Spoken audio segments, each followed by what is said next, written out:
Hi guys. So today we're going to be doing Intro to ML1. So I just want to tell you guys about the ML Q&A that's happening in 2 weeks. The link is on the link to RSVP is on our Facebook page. So there will be free pizza. So it's definitely a really great opportunity to ask questions if you're considering going into machine learning, whether it's in the industry or pursuing graduate studies. It's again a really great opportunity to ask a panel of different people of all experiences. So hope to see you there. And yeah. Hi, how's it going, guys? My name is Satyam. You can call me Sam, and I'm a mentor for the AI Club. And today I'll be leading the workshop for ML1. So first things first, I just need everybody to kind of follow this URL.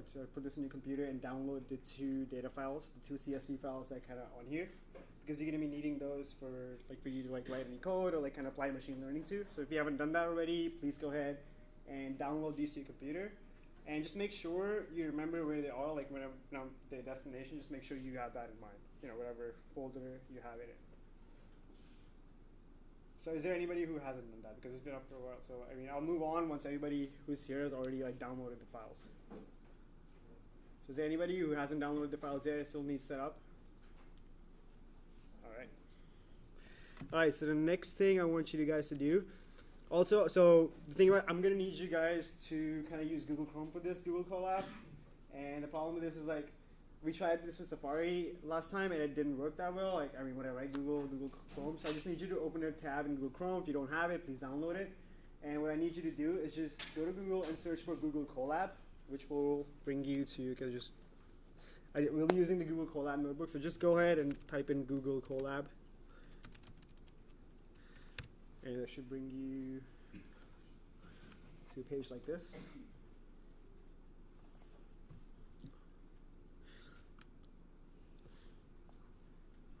And once you're here, I just need you to go to File and open a new Python 3 notebook. So if you're not already logged into your Google account, it's going to ask you to do that before you can actually open a notebook. So just go ahead and do that. Just make sure it's Python 3, because that's what we're going to be using. And once you do that, it should bring you to something that looks like this. Okay, so once you're there, I need you to kind of click on this arrow on the left side and go to Files. So you're not going to see the bottom 2 files because you haven't put them in there. You're only going to see the sample data. So I just need you to go to Upload, and the 2 files you just downloaded on your computer, just upload them to the notebook. And then you'll see it exactly like that you're seeing on your screen right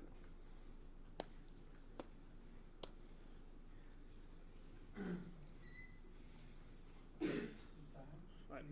And if any of you have questions or anything, if you haven't trouble with anything, we do have other mentors here who will be able to help you with anything you need. Don't be shy, just raise your hand. We want everybody to be able to follow along properly and just ask questions. So if you're having trouble, just raise your hand and somebody will be able to help you shortly. What? Oh, the link? All right, so this is the link for the notebook.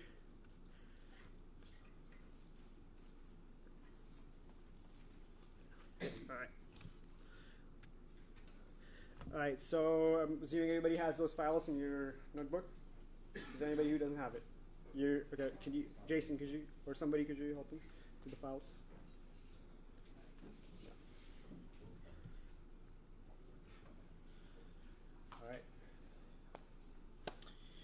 All right, so everybody else who already has the files over here, we're good to go. So just close that out so you can have kind of a full screen over here. And right, so the objective for this workshop is, so you have these 2 files, right? So both of these files contain data, and what we're going to be doing today is mostly it's going to be based on supervised machine learning. So what that means is supervised machine learning is when I have features and I'm trying to train the model to have something that I know and to be able to predict something that the machine does not know, right? But when I train the model, I have both those things. I have the things I don't know and know, so when I train on it, it learns the relationship between them and tries to predict for unseen data. So we're going to be going over 2 problems. So let's get started with the, let's import the libraries that will allow us to do that. So the first thing I'm going to need is I'm going to import pandas.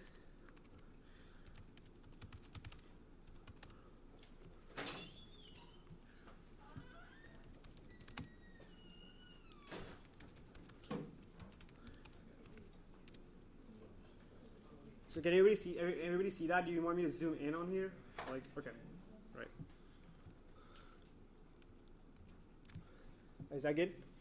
All right.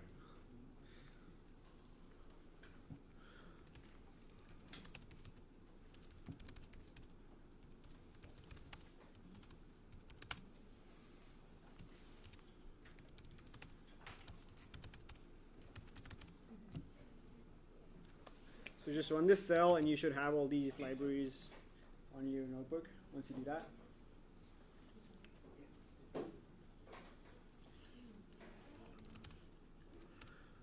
And the next thing I'm going to do is I'm just going to take all the data and I'm going to put it into a data structure so I can manipulate it.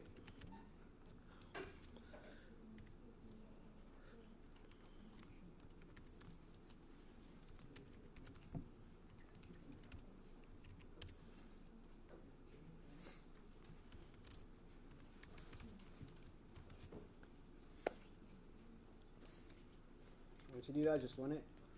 And you should. The what? I pressed like the play button.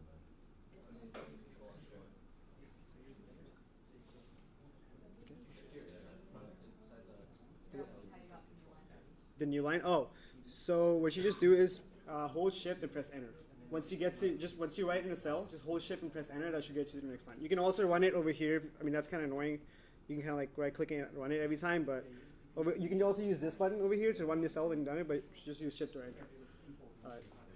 So if you guys can see this, so here's the thing about this data set. So first of all, this data set actually is from the UCI machine learning repository. And what this data set is, basically, it's a white wine data set. It's information about white wine and then the quality of that wine, right? So think about it, right? So quality is something that actually was kind of like labeled by a human being from a scale to 1 to 10, right? And when the person was doing that, they just used the taste, right? They didn't know anything about like what the citric acid is, the residual sugar, all this chemistry stuff, right? But our goal, but think about like this, right? Let's say you own a winery or you're trying to like sponsor some wines. And to understand like what makes a good wine, you need to hire a full-time person who's actually like who tastes the wine and tells you what it goes in it, and it costs a lot of money. But what if you could like use the features that are intrinsically available in a wine, like all this, and train it to predict what the quality is based on the data you have, right? And that's our first problem. So this is kind of called a regression supervised problem. The reason it's called regression is because quality, the thing we're trying to predict, is numerical, right? It can be measured. 1, 2, 3, 4, 5. I can add 4 plus 5 is 9. That's numeric. So the first problem we actually have is a regression problem. Our goal is to train a model that will take all information except quality, all of this, and try to predict this. Right? So quality is our target variable, and everything else is a feature. It's something that gives us information about the wine. Right? So let's go ahead and, so data to describe is a function that just allows us to kind of, so this is just, if I just want to see the distribution of how like each and every one of these features look like, that's data described. So I can just look at the mean, the standard deviation, minimum percentile, just kind of like eyeball my data because that's important to kind of understand how my features are distributed across the data set. And for this data set, you'll look at the features and you look at that. All of these features are also numeric. Not only is my target variable numeric, all of my features are also numeric. Right? They're all like, they're not categorical, they're numerical. Like some of these features could be categorical, we can still do a regression. The fact that if it's a regression or a classification depends on just the feature variable. I only care about the feature variable being numeric or not numeric. The feature variable is numeric, that's a regression. I don't care what the, the target variable is numeric. Do you mind going up to the inputs for a sec, bud? There you go. Thank you. Right, yeah. So I don't care like what my other features are, I just look at the target variable. If it's numeric, I know that's a regression problem. If it's not numeric, I know it's a classification problem. So over here, our quality is actually a feature that takes values from 1 to 10, and it's numeric, so it's a regression problem. All right, so the next thing I'm going to do is I'm going to visualize my features and the relationship of each other and the target variable. So I know this is like a machine learning workshop because like but it's mostly important to actually be able to visualize the features even when you're doing machine learning. So I'm actually gonna go ahead and draw a graph here.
So when you run this, you should kind of see something like this. I'm actually going to go ahead and, because it's kind of hard to see like this.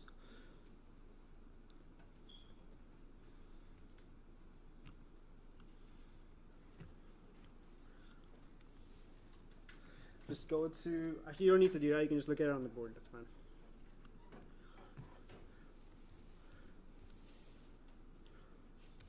Alright, so what I just did, I basically just, this is something called a heat map, and what it just does is it just shows me the correlation between all the features. So that n features, this is like an n by n matrix, and this just shows me the correlation between every combination of feature possible, right?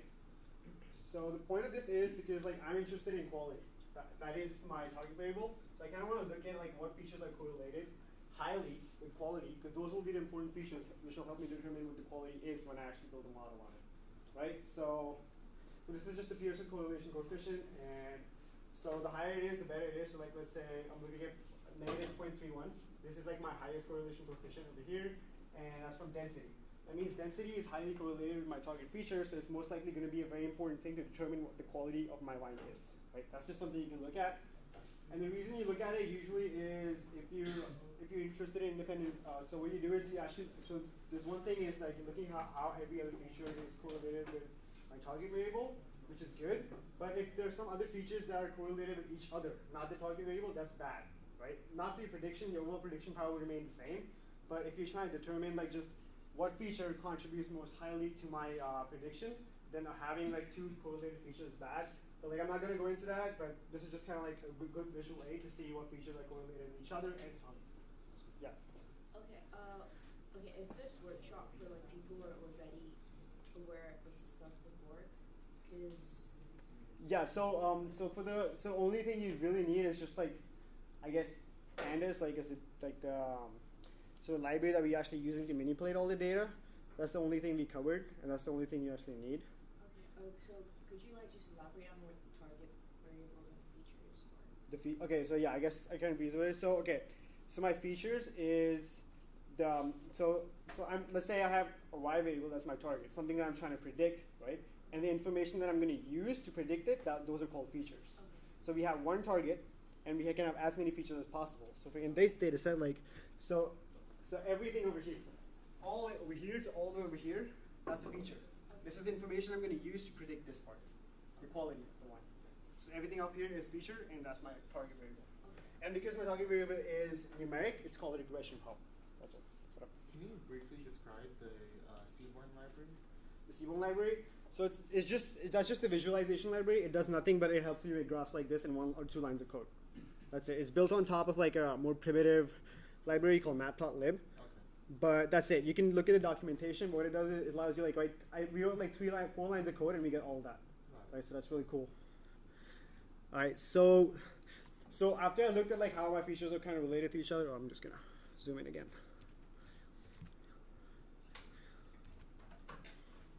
All right. So I just looked at how my features are correlated to each other. So now we're actually gonna get to the point where we're gonna actually start building a model on this stuff. Right, so for that too, we're gonna have to like import a lot of libraries so we don't have to write any of that source code ourselves. So I'm just gonna go ahead and just gonna import everything I can.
So once you kind of do that, the next thing I'm kind of do is I'm gonna.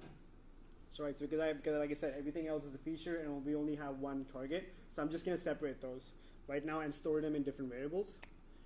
So I'm just gonna write something as raw x, and this is I'm just gonna put all my features in here without the target variable.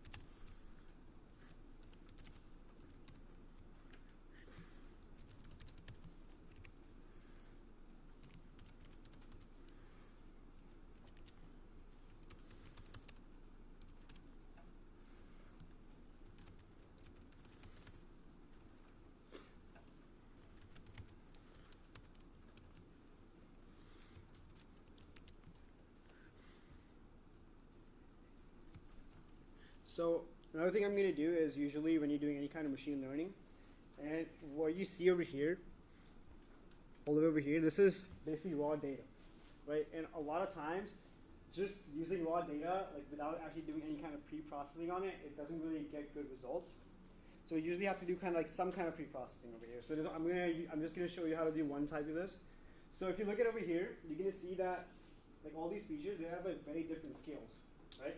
So they're just really different scales. So look at this one. Like the mean for this is 0.27, right? That's at a much smaller scale than something like this. For the mean for that is 138, right? So these exist on very different lines. They're very different scales, right?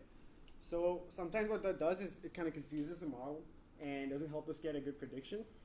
So the thing I'm going to do is I'm going to put these all in like one scale. I'm going to standardize it, right? So I'm just going to like, so it's all these scales end up at the same thing. So that's what I'm doing right now. And the only reason you do that is because so you get a better prediction on it. You can also have it like without it, but your accuracy of your model might suffer a little bit. So that's it. So the only thing you need to understand over here that raw data usually needs to be pre-processed in some way. And all I'm doing right now is I'm just scaling it to have it on a single scale. Excuse me. Yeah. What's the syntax to like make comments? What do we just use that? The what? To make comments next to the code. What syntax do you use? The common? To make a comment. Oh, so I'm just writing that down. Oh, okay. Yeah. So I'm just writing that down. Okay. Yeah. So we just like I'm just gonna use something called a standard scale. I'm not writing any source code. I just imported it, and I'm just gonna use that.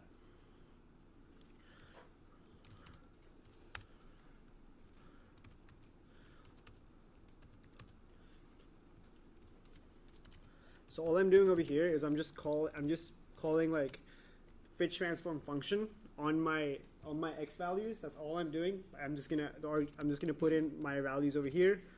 I'm gonna call the fit transform method that kind of comes from the library, and when I run it, it's just gonna do it for me. I don't need to do anything. It's one line of code. So is everybody here? Don't run it. We have to write some more code. Okay. So another fundamental thing to understand about machine learning is, so this is kind of like comes from evaluating your model. So usually what you do is you kind of break your data set, right? Let's say I have a data set, and usually before I fit a model on it, I'm going to break it. I'm going to have like 70% I'm only going to train it on 70% of the values. 30% of the values, I'm not going to let it train on it, right? Why? Because that's the values I'm going to use to evaluate the model. So the reason why we do that is because the goal of machine learning is to model the general underlying probabilities in a data set. And what we don't want to do is kind of like have the model learn very closely to the data it was trained on, because then it cannot generalize. What happens is it learns so closely that it kind of becomes narrow-minded. It learns every little thing about that data set. So when you kind of give it new data, it cannot make an accurate prediction because it's just learned too closely from what we needed to understand the generality, the general patterns inside the data, right? So to be able to just evaluate that accurately, I'm not going to train my data set on all of the data. I'm going to break it, right? So all I'm doing is writing some code that'll break the data set into two parts. One is what we're going to call one as a train set, and one we're going to call a test set. Train set is we're going to train on it. Test set is we're going to test on it. That's it. How do you decide like what percent to use for a train and like test? Sorry? Like how do you decide what percentages to use It completely depends on you. Like, so it depends on the problem, how much data you actually have. Let's say you have a very large amount of data, right? You have millions of rows. You can do a 50-50 split, right? But if you only have 1,000 rows, right? Like, not 1,000, let's say 10,000. 1,000 is very small for machine learning. So you don't want to do a 50-50 because your model doesn't have enough data. So you might want to do a 70-30%. So it really depends on what kind of problem it is, how complex it is, and how much data you have. So there's no like one answer for it.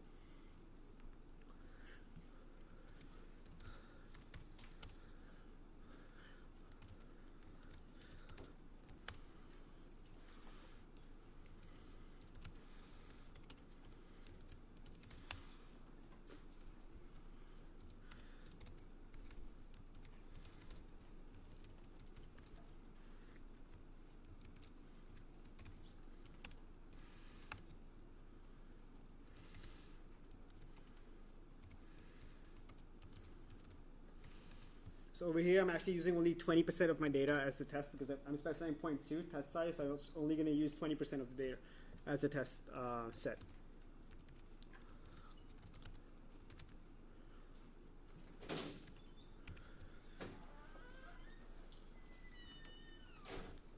So it's kind of just going to zoom out a little bit. So once you get that, just run your notebook. You're not going to see any output because we haven't, there's no output. We're just splitting stuff and just declaring our variables. All right, so now we have everything we need. We pre-processed our data. We broke it into 2 parts, and now we're ready to actually apply a model to it, right? So the model being applied to us is called something called linear regression. If you've taken any statistics class, you might have heard of it. So what the goal of the model is just going to look at the features, all the features I showed you. And how it does its prediction is it tries to assign a weight to each of these features in a way that when you add all those together, the result from adding all those together is close to what the quality of the wine is. So what we're going to do is I'm going to use my train set. I'm going to give it both. I'm going to give it the features and the target, and I'm going to let the machine learning model learn the probabilities, and so that it can build its own framework, so it can learn. So that's all I'm going to do right now.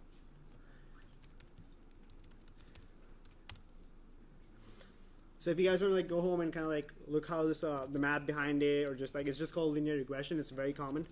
You might have heard it in your stats class or whatever.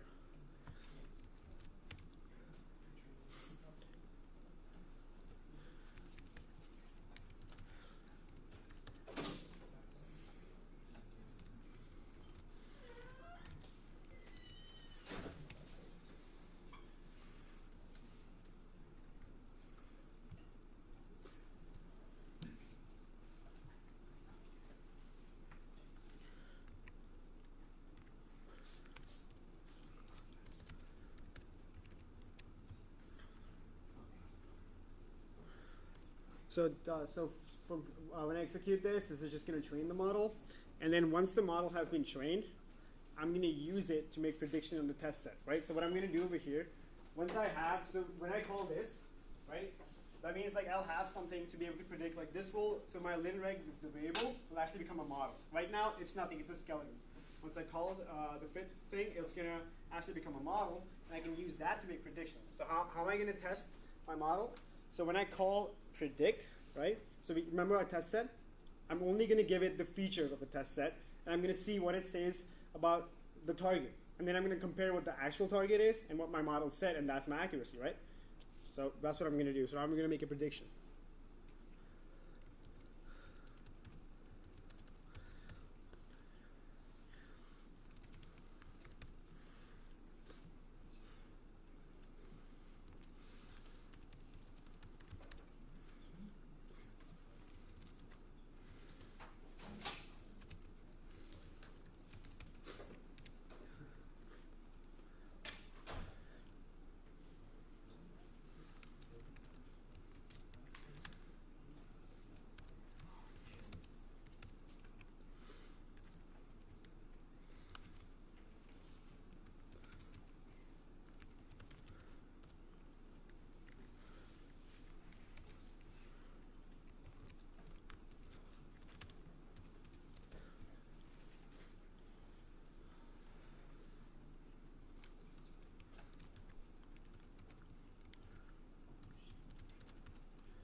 these two lines are actually going to show me how well my model did on the data it was trained on. And I mean, you don't. And so for the testing, it's the same code with like a few changes. So don't just write it all. Just copy these two lines and just paste them over here. And instead of where it says train, just change that with test. And same thing over here. Anywhere it says train, it should say test for you guys.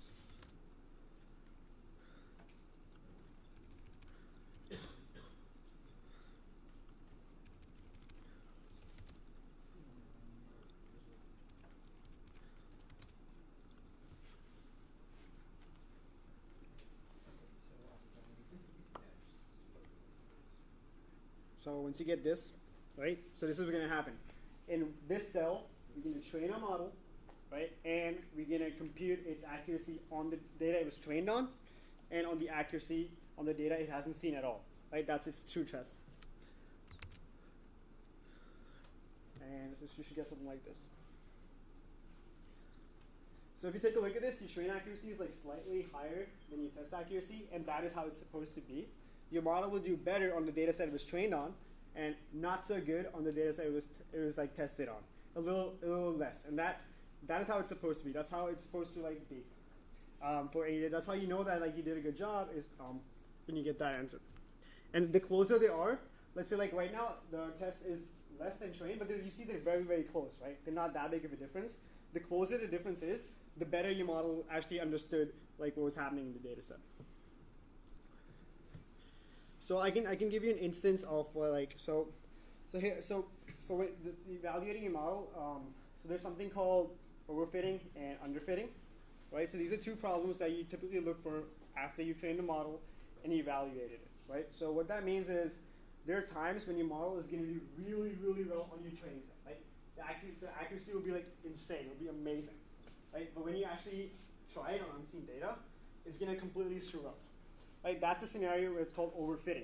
What that means is it read the test set too closely, and it was not able to generalize, or training set too closely, it was not able to generalize on your test set. And that's something called overfitting, and that's something you constantly look for when you're actually training a machine learning model. And there are ways to get around it. Okay, so first of all, I'm sorry about that. I kind of like stripped over. So does anybody understand like what the metric is over here, mean squared error? Okay, so what this basically means is, so I told you, right, equality is between 1 to 10. That's a prediction, right? This is like, on average, how much error does my model make? So error is 0.75. So let's say my model says the prediction was 3, right? It can be, so the error is 0.75, which means it's usually between, so if my model says 3, the actual thing might be between 2.25 or 3.75. That's like plus and minus 7.75. And considering like our range, 1 to 10, right, that's a good one. Let's say my model says, let's say I give it information about a wine, and the actual quality is 5, and it says 5.25. That's good, right? It's pretty close. I mean, it is a machine, it's not a human being, so it's allowed to make some mistakes, right? But that's pretty good. So you kind of look at it like 0.75. So this is a metric that it's like it depends on what was the range of your data, like the target that you trained it on, from 1 to 10. A 0.75 error is pretty good, right? Like if you get like a 9.25 out of 10 on your test, that's pretty good. So that's what mean squared error is. It's just the average error our model makes. And the whole thing. So on the test set, it's slightly higher, which is supposed to be on train. So I'm actually going to show you what overfitting looks like right now. And we're going to use a decision tree model, right? So decision tree models are really famous, but they're also infamous for overfitting. All they do is overfit. So I'm going to show you like how that looks like.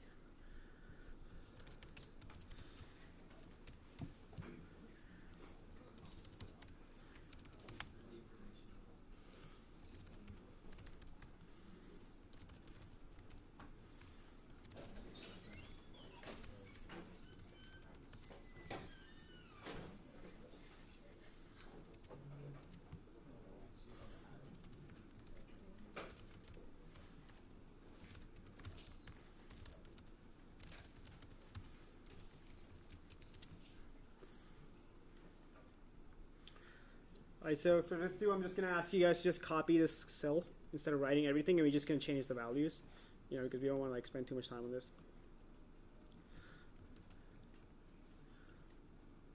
Just copy paste it over here. And wherever you see lin_reg, lin_reg, just change that with reg_tree. That's all I'm doing.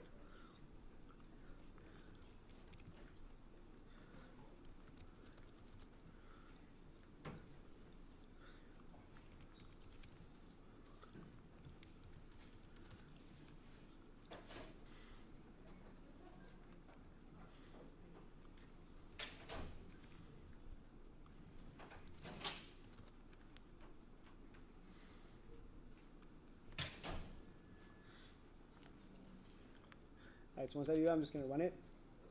And that's what overfitting looks like. Look at my training model. 0 error.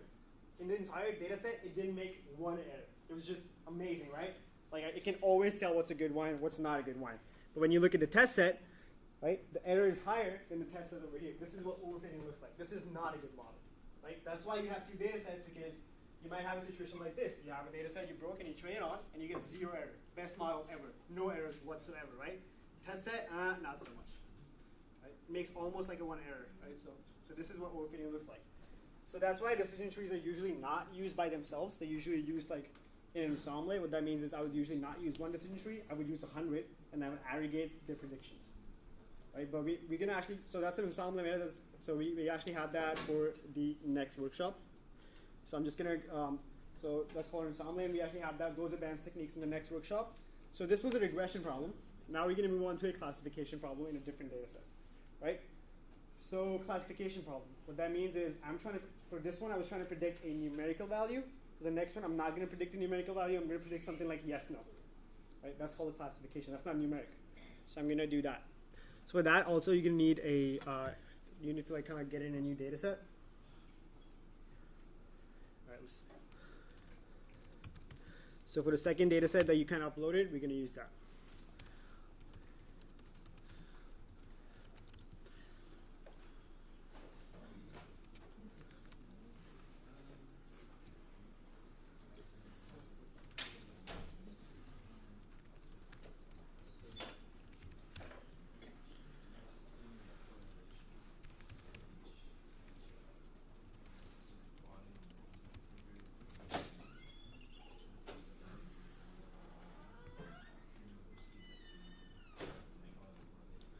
So once you get that, just run that code. Actually, I'm going to go for info first.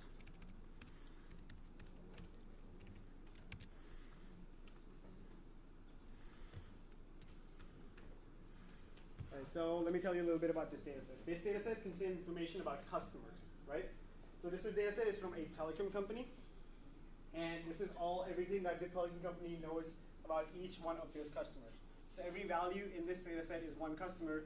And these are the features that I know about every customer, right? I know their gender, I know if they're a senior citizen or not, I know if they're married or not, if they have kids or not, how long they've been using my service, if they have phone service, if they have multiple lines. These are all the features that I know about each customer, right? And what my goal is something called churn. So churn basically means like when a customer leaves you, right? So the goal of this data set is what I'm trying to do over here is I have all this information about my customers, and for the training side, we also have this. But imagine, like, wouldn't you want to know like, if your customer is about to leave before they actually leave so you can actually get them back or give them some discounts, right? So the goal of this machine learning model is to take these features. These look like really trivial features that are really easily obtainable about any one of you right now, right? And use those to somehow train a model that can tell the telecom company if you're going to leave their service or not, right? And like I said, it's a classification problem. So this could be yes or no, right? Leave or not leave, yes or no. So that's the classification problem. That's what I'm trying to do here. So I'm going to use all this information, train a model on it, and to predict if a customer is going to leave or not. And I mean, this is happening behind the scenes more than you actually know. I mean, obviously the models are much more complicated than these are, but this is the goal for this model.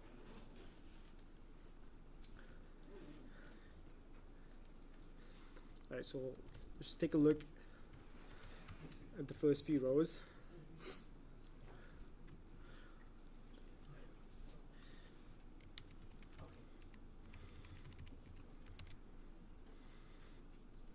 Right, so another thing that I told you guys is like from our last data set, I told you that even all the features were numeric, right? But over here, they're not all numeric. They're mixed. There's some numbers and there's some yes or no, right? So like let's say partner, right? That's a yes or no, right? So you deal with them differently when you're trying to pre-process them and train a model than you would do with a number. For the numbers, I told you that you standardize them, use the scale, right? Over here, there is no scale. It's just yes or no. So you deal with them differently. I'm going to show you how you deal with them. But yeah, this is like a mixed bag. The information I have is not just numbers, it's also information about them. Like, you know, partner, dependent. All right, so the first thing I'm going to do is I'm going to do some visualization to kind of like, so also we did some visualization for numerical features, right? So when features are not numerical, the visualization looks different. There's a different way to do everything, whether it's numeric or categorical, so we're going to do some visualization again. And just for the sake of that, so 0 and 1 is like a good kind of like a good way to say this data for a machine learning model. But I'm actually just going to change it to yes or no just for the visualization purposes right now. So we're just going to write a little code to change that.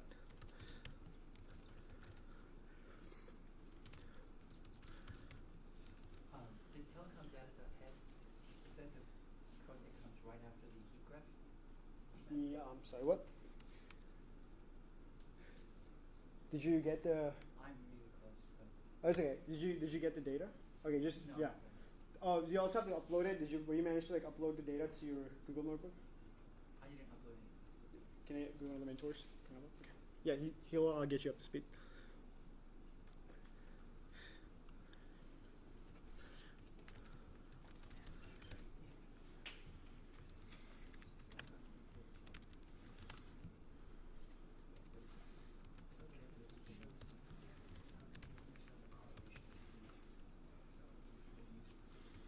So this is just me saying that in the senior citizen column, just if there's a 0, change it to no, and if there's a 1, change it to yes, because if that's binary, right? If you've taken any 6 years, 0 no, that's what it means in binary in math, right? 0 is no, like 1 is yes, exists or does not exist. So that's all I'm doing. I'm just gonna change it back to binary. I'm changing it back to like words.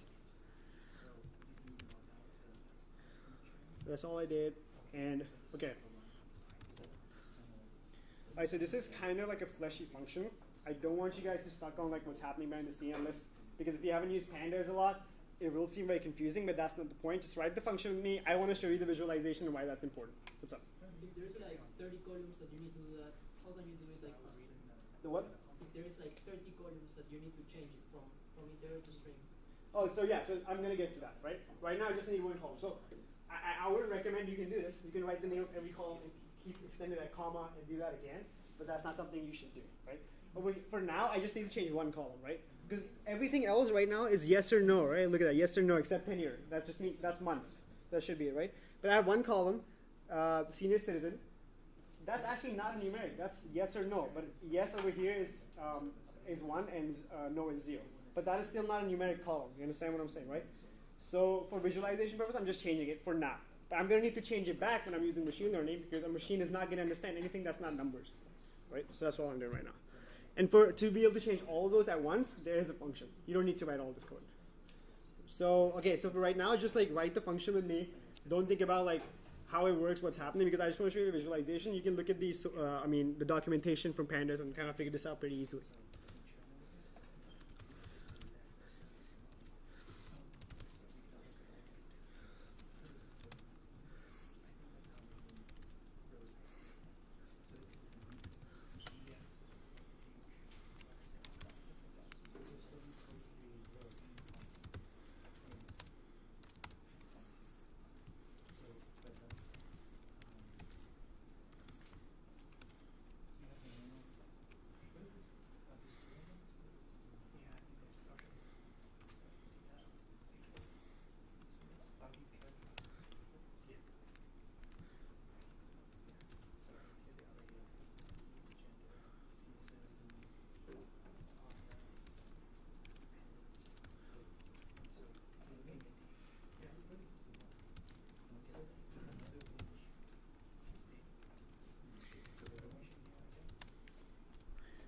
I mean, I wish there was a way to kind of like write this like visualization in one line of code that we usually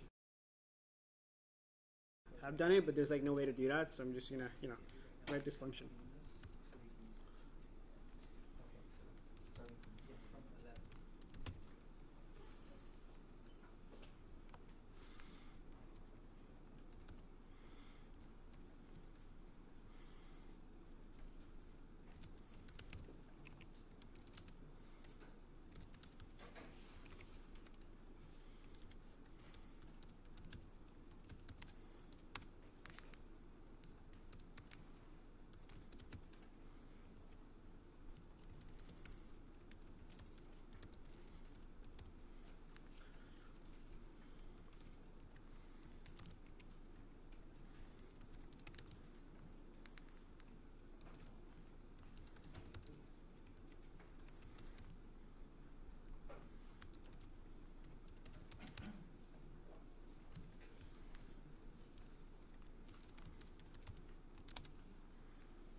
Which one?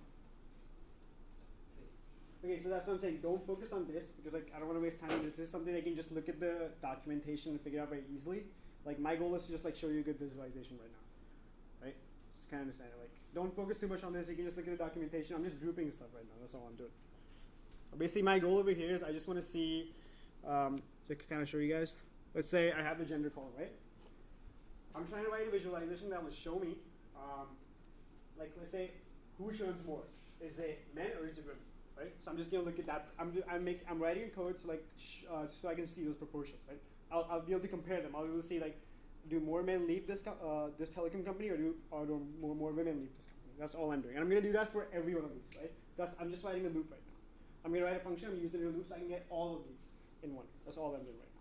So bear with me. I wish there was like a way to like kind of do this in one line. I would show you guys, but you know, you're just gonna have to do that.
Is everybody here with me?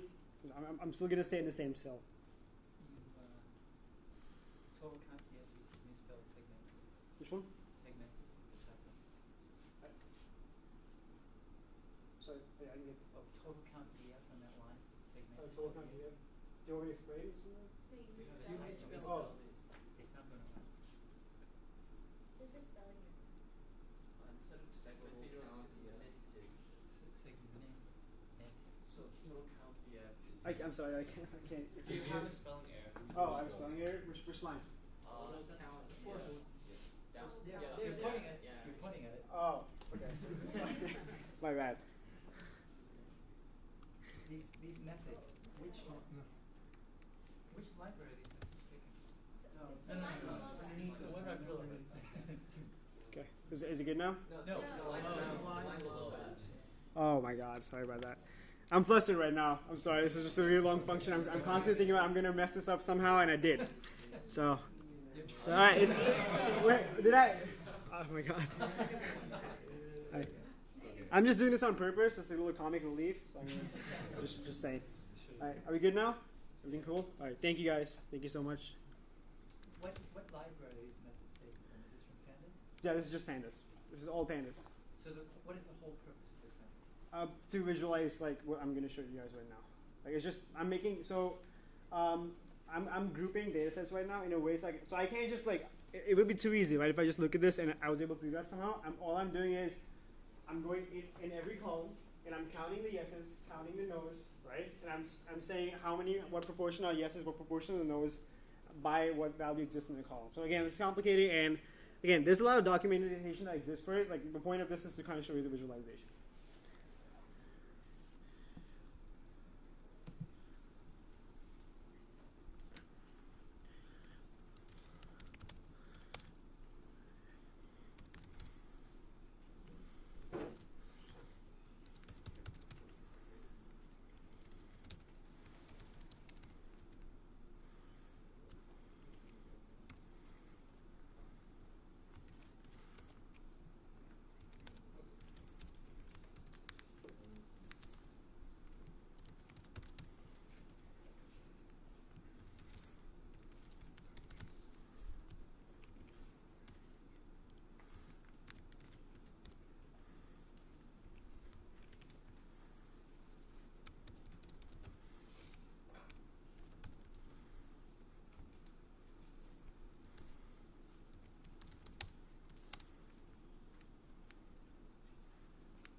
What does DF signify?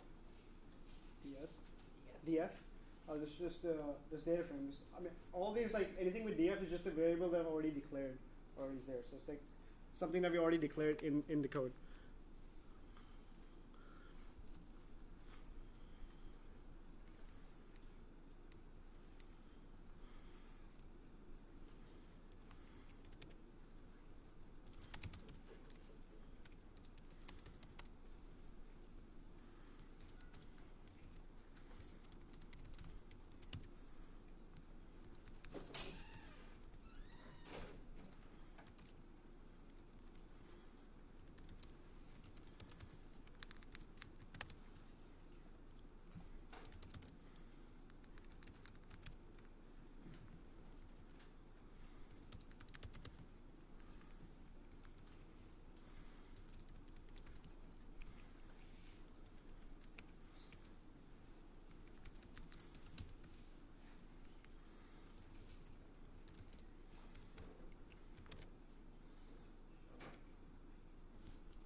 So that was my whole goal, but I wanted I was allowed code for this.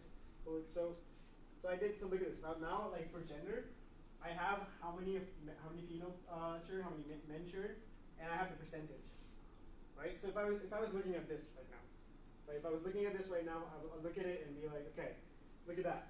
Like that's pretty close. That's pretty even. Like men and women evenly leave this company at a rate of 26%, right? Now so in this list, I have this for each and every possible value that I had in the data set. So if I actually go over here,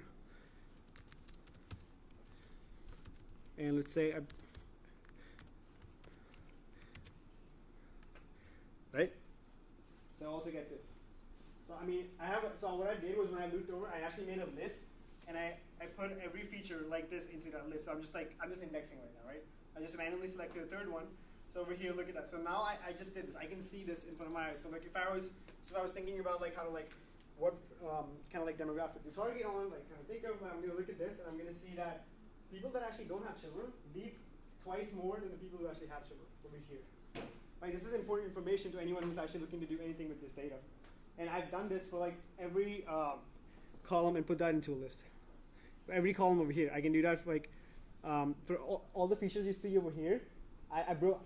That function actually helped us break it down like this. Now this is important information for me to see right now, which was not apparent when I just looked at the data set like this. Like, can you see that information in here without actually like kind of manipulating that?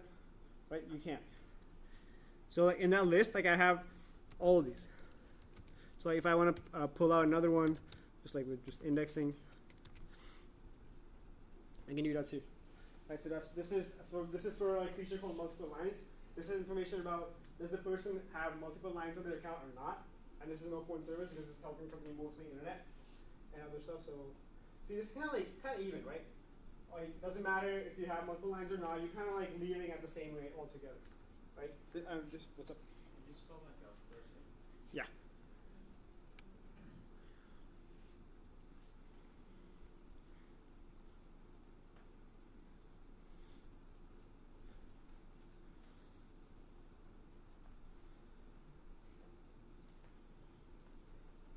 You got it. Could you state? Any more questions? Yeah, could you state? Oh yeah, sure. Right, so this was basically my goal to be able to do that. I wanted to look at every feature and kind of see the breakdown over here, right? Now I can use that and I can make even plot it into bar graphs and kind of show like what's the proportion of things people leaving or not leaving or.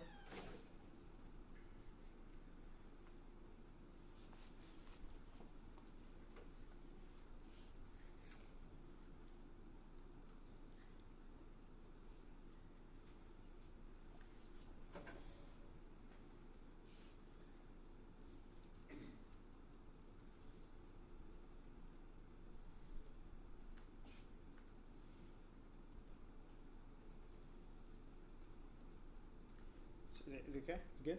Okay, one.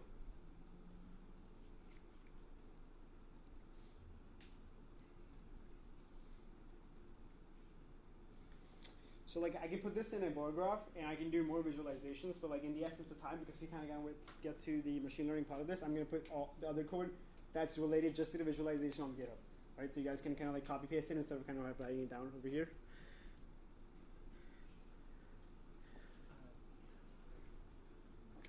You scroll for a second. Yeah. Well, that's It's good? Right.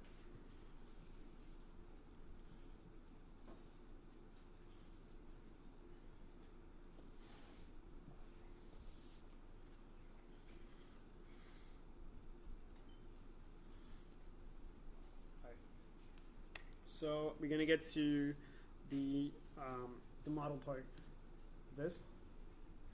But like I said, I also said that we're gonna have to like pre-process this because the machine can understand what a yes is, what a no is, what a no phone service is. So we need to change this, right?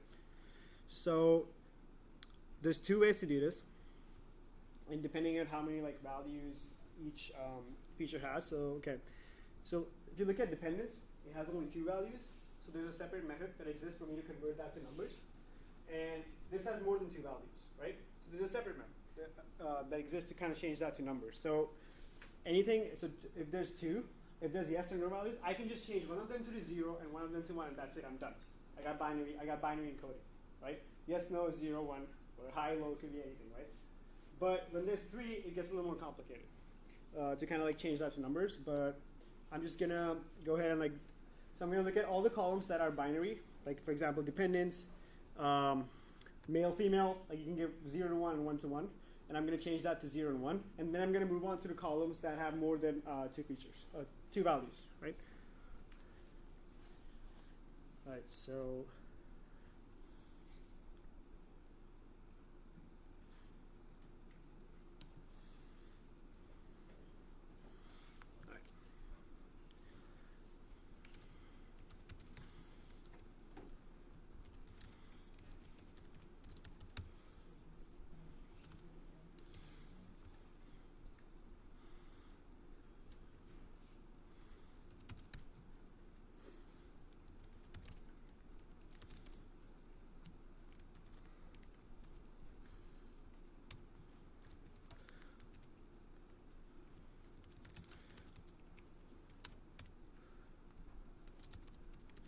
So what I'm doing over here is I'm just dropping some redundant columns that are not going to help me with machine learning. So one thing is like you can see customer ID. That's useless. What am I going to do with that, right? Customer ID is a random number, right? Like your student ID, that's a random number. So it doesn't really do much for any kind of machine learning, so I'm going to drop it. I'm also going to drop total charges because we have a feature called monthly charges, and total charges is just that multiplied by the months we have. So that's again, we already have that information. We don't want to do something like double count it, so I'm just going to drop that over here. So that's also something you have to kind of like be careful about when you're using any kind of machine learning. You look at your data, and if you have some columns that are duplicated already, like there's a way for you to compute them. Like I have months and I have monthly charges. That's total charges. Like I don't need that. The machine is going to learn that twice. So I'm just going to drop one of them and be done with it.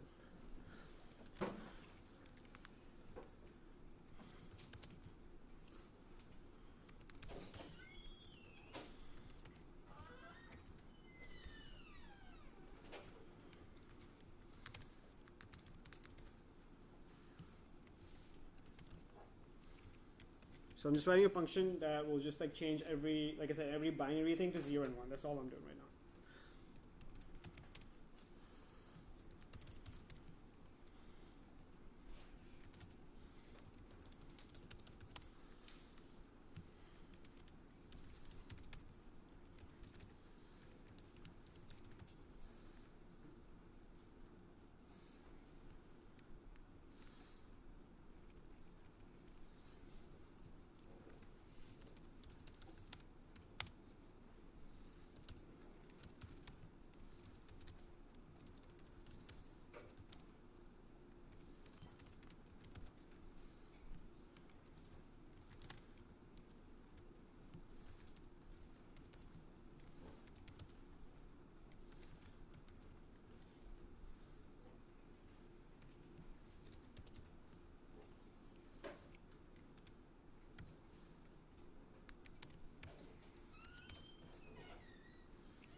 Okay, so another thing I forgot.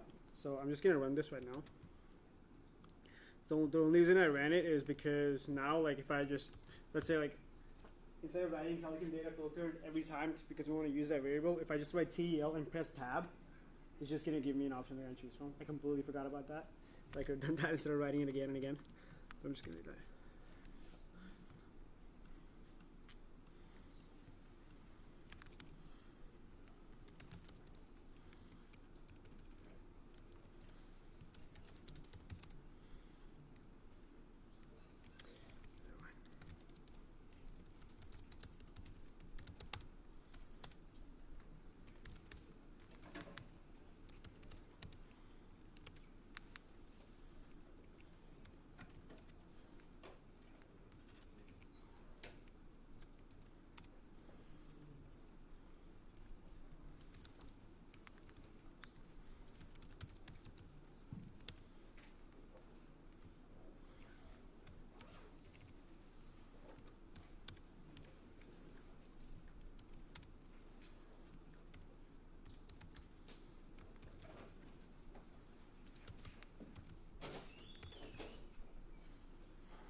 Any obvious errors here?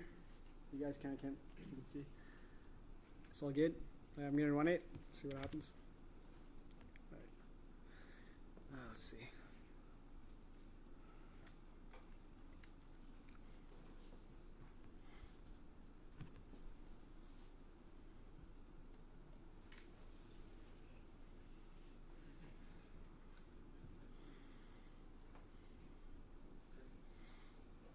That's weird.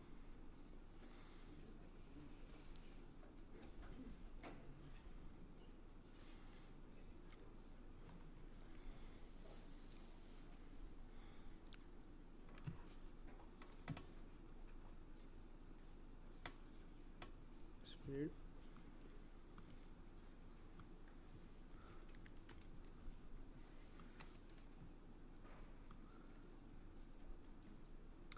It worked in this row, but it didn't work over here.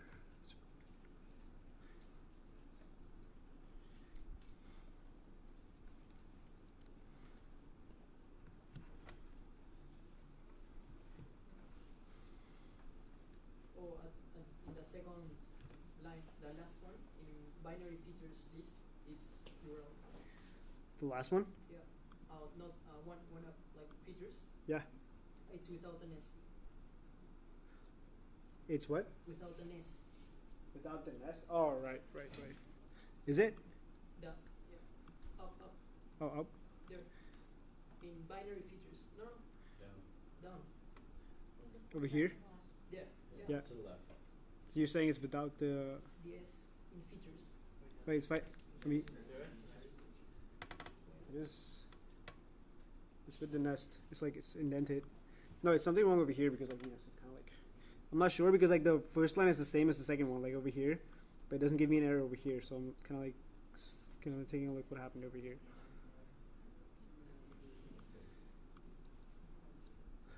Oh wait, for for some reason it's interpreting that as a positive sign, but I'm actually using it to add. So I'm kind of like, let's see why that is.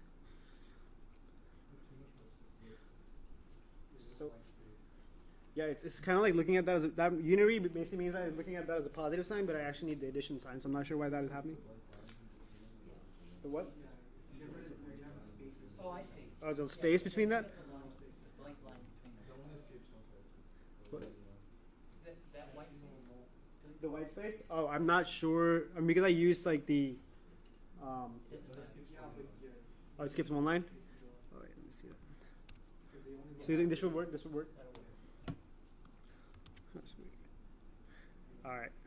Thank you for getting basic stuff.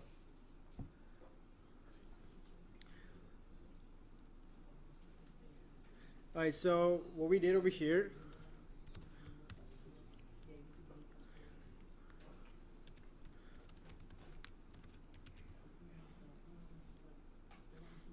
Okay, so what we did over here for every feature that actually had only 2 values, I was able to like kind of like if you look at that. So whenever you see that it's still not numbers, it means that those columns have more than 2 values. That's why I've kind of let them alone for now. But if you look at that over here, look at dependents, partners, senior citizens, and paperless billing, yes or no, and sure, like everything is 0 and 1. So that's why I took any feature that can only take 2 values, and also I also left in male and female because like every other one had yes or no, right? And I didn't want like sorry I would require another line of code, and I'm just gonna leave it. And so just to show you, so this is binary. Everything that was binary, I changed it. I changed it to 0 and 1. Everything over yes or no. So now all those columns are ready to like kind of be put into machine learning. But we still have these columns that are not, and I cannot binary encode them because they're not binary. Like these have more than kind of like 2 values. So what I'm gonna do for that is I'm gonna kind of like do something called one-hot encoding. So what that means is, let's say I pick a column, right? Internet service it has DSL, fiber optic, and there's another option like dial-up, whatever. Like so that's DSL, fiber optic. Let's say another option. I'm not sure what that is right now. Oh, let's see. So what I'm gonna do is I'm gonna create a column for each one of these values, right? So what I'm gonna do, let's say I wanna put this into numbers. And there's more than 2, so I'm going to do is I'm going to create a column for DSL, just for DSL, right? And what that's going to do is, and I'm going to create a column for DSL, I'm going to create a column for fiber optic, and I'm going to create a column for the next one. That's 3 more columns I created. And let's say the first row the first row, we have a DSL value. That means the column for DSL is going to have value 1, and all the other two I created are going to have value 0. So that's it, right? So now I know row knows that this has value DSL, and the other values are 0. That means they don't exist, right? So that's called one-hot encoding. I'm going to create an additional column for each of these values, and because it's DSL, I'm going to put 1 DSL and 0 and everything else. So I'm going to show you how that looks like right now.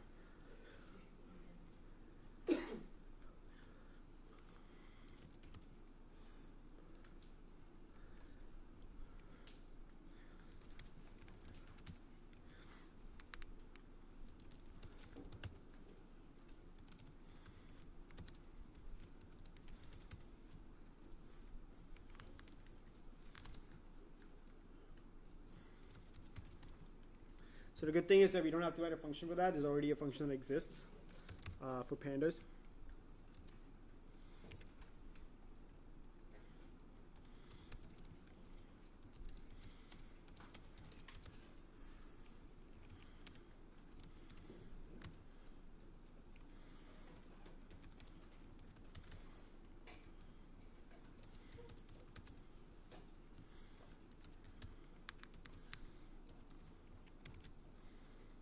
All right, so now you look at our data set and you see like all the values are gone.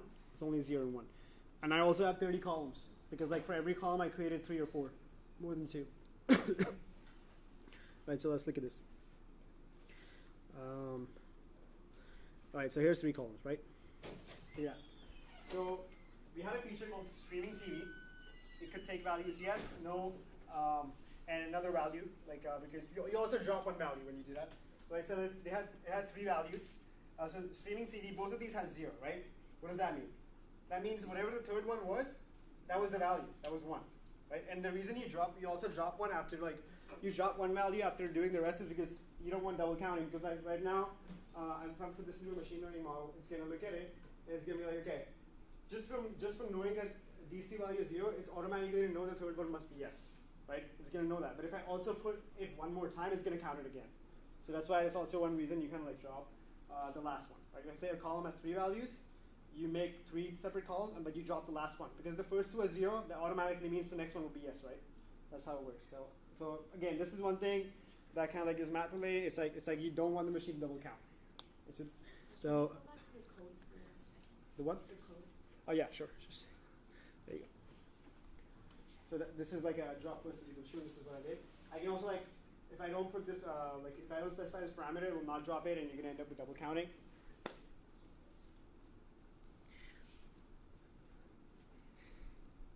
Like over here, right? You have so the payment method. It must have had 4 values because we only see 2 right now because the last one got dropped, right? So that's payment method could have been credit card, electronic check, mail check. For this row, it was electronic check. That's why there's a 1 over here and 0 in every other value. Right, and this is called one-hot encoding. This is how you kind of turn like non-binary categorical variables into numbers for your machine to be able to read.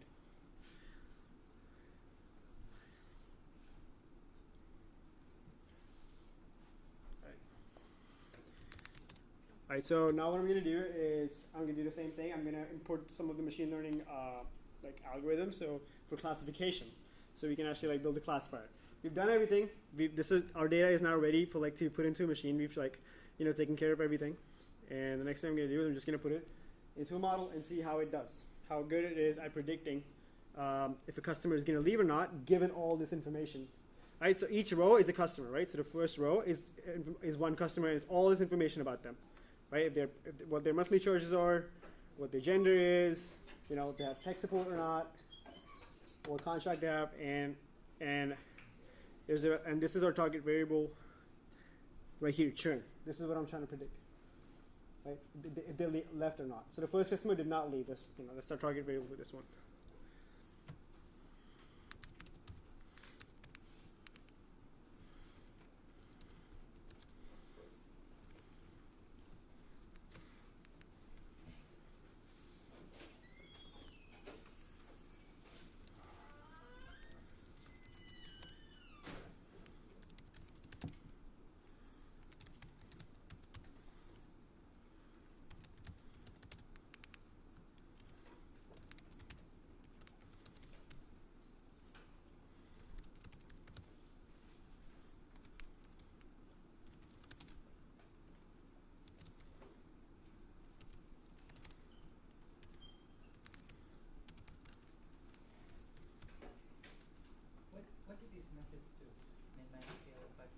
Yeah, I'll explain those. So min-max scale is another type of preprocessor. Like so, just okay. So remember when I told you if we have numbers on a different scale, we need to like even the scale. We have to put them on one scale. So on numeric variables, like we have monthly charges, right? That's going to be in dollars. And then over here, we also have okay. So you can't see it, but we also have another numeric feature called tenure, which is in months, all right? So we have two of these. One of them is in dollars. One of them is in months. That means they're going to have different values, right? 12 months is not equal to $12. That means I have to put them on the same scale. And I'm just going to use, just like I said, the one we used, I'm going to use another pre-processing technique to like change the scale. That's all I'm doing right now. What did you change the scale to? Change the scale. So I'm going to have them on the same scale, right? Because we have one measured in months, one measured in dollars. So is it dollars per month? No, you can't do that. So because I could have had total charges over there, but I would rather have my machine kind of like have them two separately so that it can automatically decide what kind of like combination it could use that in, right? So you might not know, but let's say like twice the price per month might be a good variable for predicting this stuff instead of just a linear one. Like that's what the machine is going to learn. That's what I'm going to give it. What is the pipeline? The top one? Pipeline. Oh, so pipeline is just a way. So a pipeline is basically like what I'm going to do is instead of like last time I changed the data first and then I applied machine learning. A pipeline is something that's going to let me do it in one step. Instead of like doing it in two separate steps, I'm going to build a pipeline. The first step of the pipeline is going to be scale it and train it, right? So I'm just going to put the data in there. Instead of doing two separate steps, this is just a way for me to like do it in one step. There's nothing else. It's called a pipeline, right? Like a pipeline, like you filter first and then you take some other thing, right? It's the same thing. So, and the model and the algorithm I'm going to use for that is I'm going to use logistic regression. And how it does is, let's say there's a space and all of our data exists in that space, and it'll try to fit a line between that data in a way that separates the people who churned and not churned. That's how the algorithm works. Again, like the math here is not important. If you want to go look at the math, you can find it, you can Google it or whatever. But that's basically the goal of this model. We have, like I said, we have two things. We have left or not left, right? And all that data exists in space, and it's going to try to put a line between them. It's going to separate them, right? That's how it does it. So let's say once I have both of these things separated, I'm going to take a new point, and it's going to end up somewhere on either side of these lines, right? So that's how my model is going to make a prediction, right? It already has separated both the spaces, and the next time a point, we kind of put in a new point, it's going to end up in one of those spaces. And depending on which side of the line it ends up on, that's how the machine tells you it's churned or not churned. So that's what logistic regression does.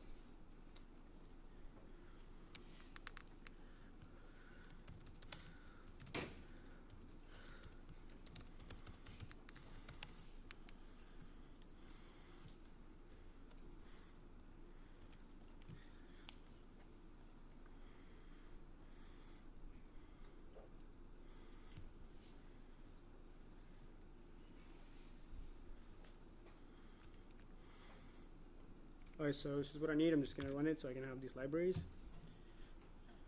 Okay, so now I'm going to build my pipeline. The pipeline is just a structure. So it's just think of it as like a pipeline. You can put in steps in there. So the first step, I'm going to put in my scalar. And the next step, I'm going to put in my model. So when I push data in there, it's going to go to the scaling step, and then it's going to go to that training step. So instead of doing it 1 and 2, I'm just going to do it in 1. That's all pipeline does. A lot of times, like when you're in the real world, this pipeline might be much longer. It had more steps in it, right? There might be 6 pipelines, kind of like in a union together. But it's like a really simple model of doing that.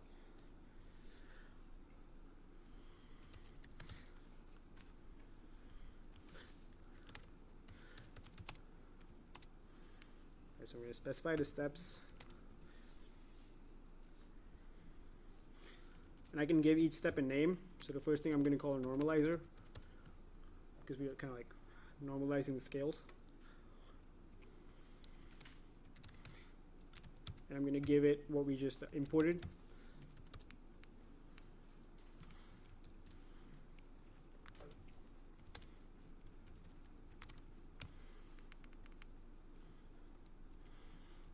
The next step is the model, so I'm just going to call it logistic regression log reg.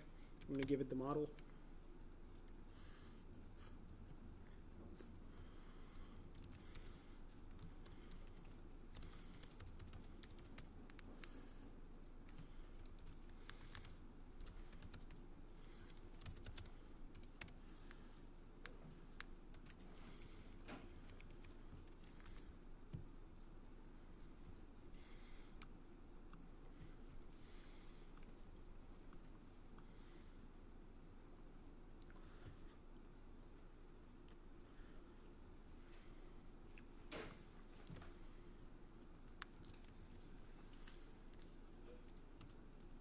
So last time, like I just, you remember, like I instantiated a model and then I called fit on it to fit it on the data.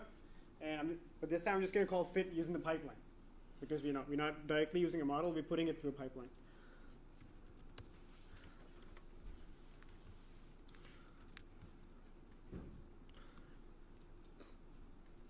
Alright, so one thing I did not do is so for the same thing, I didn't separate it into training and test set, which I need to do again. So instead of writing it out, you can just kind of scroll up and copy it if you want. Like right over here.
So same thing again, right? My features are everything except the thing I'm predicting, because that's what I'm predicting, and my target is churn. So I just separated these two right now. And then I use those to make two different data sets for training purposes and testing purposes. Same thing we did in regression.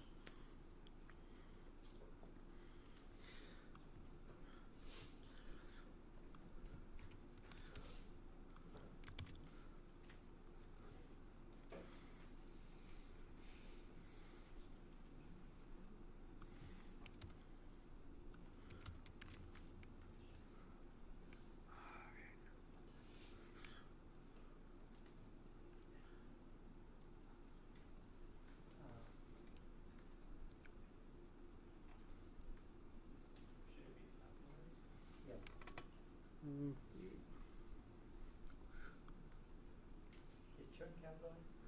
It was capital before I changed it. Sweet. Wait, which one is it? It's not contain an axis. Sweet. This right here.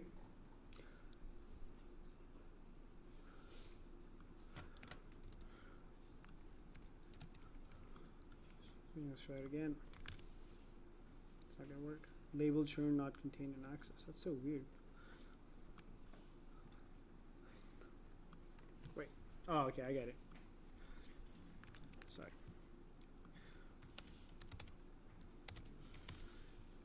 Yep. Put the parameter in a different wrong place. Yeah, just change it over here. I kind of have the parameter outside the function.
Yeah, so another thing we kind of need is like the metric accuracy score. And this is kind of simpler than regression. This is just like how many times was I right? That's it. Out of 10 times, was I right 9 times or 10 times? 9%, 90%, 100%. That's all it is.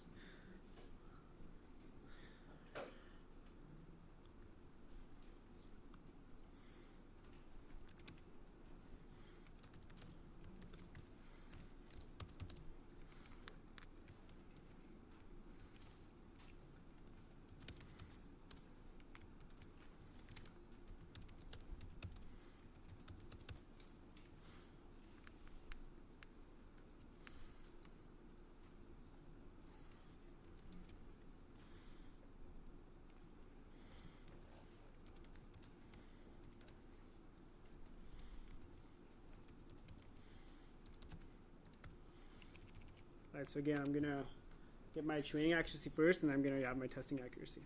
Just copy this, because you don't need to, you don't have to do it twice. Just change everything to test. Where is train test split defined? Oh, so what that means is like to be able to like accurately evaluate my model. So I have data. I break that data. I only train it on 80% of the data. I don't show it the 20%. I hide it from it. And then when I'm actually trying to figure out how well the model did, then I use that, the last part. Is this a method that you defined? Is it what? Is this a method that you wrote, or is this a No, this is not a method I wrote. This is from like the sklearn library that we're using all these functions with. And this method of like train test splitting is like something that's like has been experimented on, like it's been around a very long time. This way how you do it. So like like this is in the absence of new data. Like before I actually use the model to make any prediction in the real world, I need to check is it even working with the data I have. So that's a way to stimulate unseen data by just not showing it some data that I already have. So that's all I'm doing.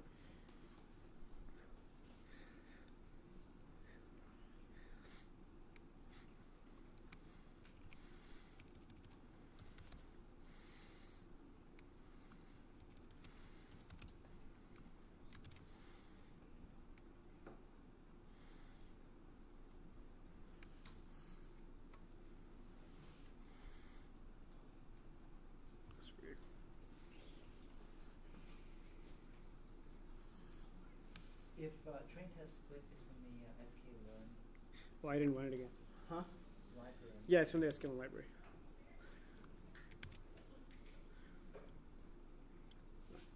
do you have to import it with a special method, like from sklearn dot? Yeah, I imported all those things. I didn't write any of those. Something. Those exist in there. I mean, there's no point in reinventing the wheel. They exist, use them, right? There's no point in reinventing. Well, it's not working for me. Oh, it's not working for you? I'll have one of the mentors kind of help you with that. Anybody? All right, so we did the same thing, right? We tested it on I didn't change the name of the first one. Sorry. First one is train actually, not test.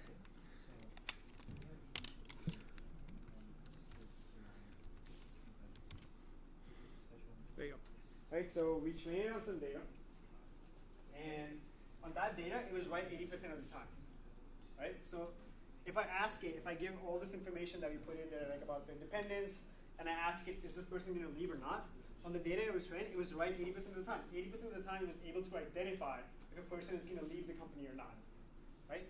But like I said, on the test score, the accuracy is usually lower. Because like it's unseen data. There's going to be things that the model is going to miss, and that's a good thing, because we want to model the general underlying probabilities. If you have data about 50,000 customers, does that mean that data is for every customer in the world?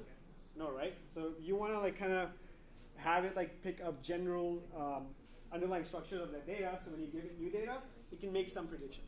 And usually, like it's 80% accuracy in the real world is really good. It's really, really good. What you want to be careful of is getting 100% accuracy. That's when you know that your model is doing something wrong, because this is not possible. Like to get 100% accuracy in anything, right?